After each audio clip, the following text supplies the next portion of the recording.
Go and join Autumn Snyder. Chat, am I going insane or is this ridiculously toxic? Things like this happen all the time, but it's somehow Snyder fans that have the reputation for being toxic. All this over a hashtag or not liking the new Superman movie? That's my opinion! Breaking news. In today's story, a Snyder fan committed the unthinkable act of voicing their opinion. Critics are calling it a hate crime against cinema. More to come at 5. So let me get this straight. You can call us every name under the sun. Cultists, fascists. But we're the problem because we like the movie. Sorry we don't pretend to like movies then move on like it never happened in a few months. My bad for not being a disingenuous shill. The second you tweet about not liking the new Superman movie, they tell you to yourself. I guess this is acceptable behavior because you're excited for a comic book movie. Nothing to see here. So whenever you cry about Snyder fans being toxic, I genuinely couldn't care less. It's performative outrage. It always has been. You can't fool me. I'm familiar with your game. And there's a lot more where this came from. I asked you guys to send receipts, and boy was it a truckload of them. It was so easy to find examples because for some reason, being a Snyder fan is a sin, a war crime, a threat to democracy. This is extremely dangerous to our democracy. So let's dive into the dumpster fire that is the internet and explore why being a Snyder fan is a supervillain's origin story. You ever notice how liking Zack Snyder is treated like being a criminal online? You like 300? You must be a fascist. Like, what? Bro, I just like the movie where Gerard Butler kicks ass and yells a lot. This is Sparta! It's not that deep. For years. Snyder fans have been the punching bag of online film discourse. You didn't like the new DC movie? Well, obviously a cultist. But now, suddenly, if a Snyder fan claps back or gets defensive, oh my god, these fans are so toxic. Zack Snyder didn't break into your house and kill your dog. Let us not resort to our baser instincts and handle this like civilized men to move on.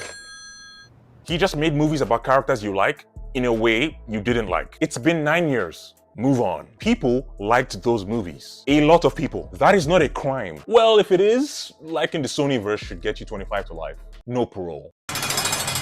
But here's the real kicker. The same people who mocked Snyder and his fans for years. People who posted memes, essays, and whole ass threads about how the DCU sucked. Now suddenly they're like, wow, Snyder fans, they're so aggressive. Suddenly you discover humanity.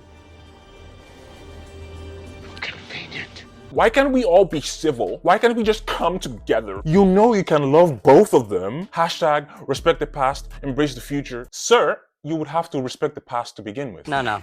He's got a point. This is like setting someone's house on fire, then getting mad that they're yelling at you while they are standing in the ashes of what used to be their home. Look, this isn't an excuse to actually be toxic. No one is saying you should go send death threats or dox people. And for the most part, Snyder fans don't do that. They just spam hashtags. Let's be honest, the Snyder fandom existing isn't the problem. The real problem is that it doesn't go away. It's that Snyder fans refuse to accept defeat. Then everyone loses their minds. It's that people, still to this day, want his vision to be restored. And that annoys the hell out of people who thought they won the narrative. It's not about movies anymore. It's about being right. And when Snyder fans didn't go quietly, suddenly they became the villain. When I say Snyder fans are hated and treated like villains, you might think I'm being hyperbolic. So let's see some truly deranged responses to Snyder fans simply expressing their opinion or showing appreciation for Snyder's work. Look at John showing appreciation for Jurassic World. You're disgusting along with all Snyder fans. I think you know that. The hell wrong with you? Hey, yo! Nice. More autumn jokes. Absolutely nothing wrong with this. Oh, look at this wholesome picture of Ray Fisher. Zack Snyder's plantation worker. Filthy cultist who can't even show appreciation for movies outside Snyder's edgelord slop. Yo, dude, are you okay? And sometimes this toxicity isn't even directed at Snyder. We got it. Andy Muschietti, dog. Hey, yo, fam, it's not that deep. Then there's this jobless individual who has dedicated an entire account to Snyder fans. Weirdo. It seems like they just attract each other. It's always the same people that attract these type of comments. Nice, more jokes at his daughter's expense. Very healthy, very normal. Terrorist ass fan base. I love this response. What? And they go out of their way to DM you bullshit like this. Nice. Some slurs as well. Very good, yeah. It's funny how the most wholesome characters end up having the worst fans. You've already seen this one. Sometimes it has nothing to do with movies whatsoever. Yo, look at these chocolate chip cookies fresh out of the oven. Surprised you like them considering Zack Snyder didn't make them.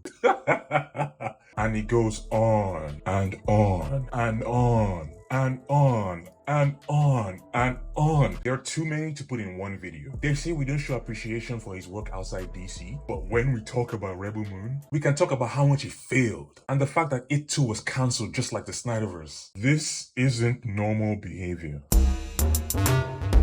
So yeah, maybe being a Snyder fan online is a supervillain's origin story. But if it is, the so-called hero of this story created them. Real DC fans were toxic when Snyder fans were hopeful about the DCEU. Snyder fans were mocked for being excited about a cut that was said to never exist. And above all else, Snyder fans have been dismissed, even when they have been right about the failed direction of DC post-Snyder. The Flash and every other DC project surrounding that period is testament to that. But now you're receiving a fraction of the same behavior you've given for 8 years. It's suddenly a problem because you are excited for a movie. Now it's toxic. Nope. We are not seeing toxicity. You can't spend a decade harassing someone and calling them delusional and gaslighting people, then act shocked when they give you a fraction of the exact same thing you've been giving for years. You want Snyder and his fans to be irrelevant, but you can't stop bringing up his name in comparison to any new DC project. Oh, Superman and Lois has fixed Superman. My Adventures with Superman has fixed Superman. Superman 2025 is going to fix Superman. Every new DC project will fix the damage that Zack Snyder did. Every new DC project is a step in the right direction. You keep making this relevant. You keep making Snyder and his fans relevant. You stalk his fans and harass anyone who doesn't like the new Superman movie. You needed a villain so badly,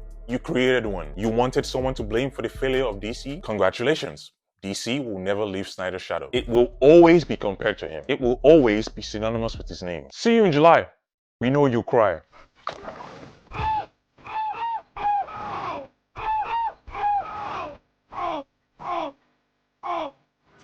Let me know what you think in the comments. Why are DC fans so toxic? Who started this? Are Snyder fans to blame? Let me know in the comments. Thanks for all the support from all of you who sent pictures and messages from DC fans being toxic over nothing. Simply just you expressing yourself or giving your opinion. I appreciate the continued support. Thanks for watching, and I'll see you next time.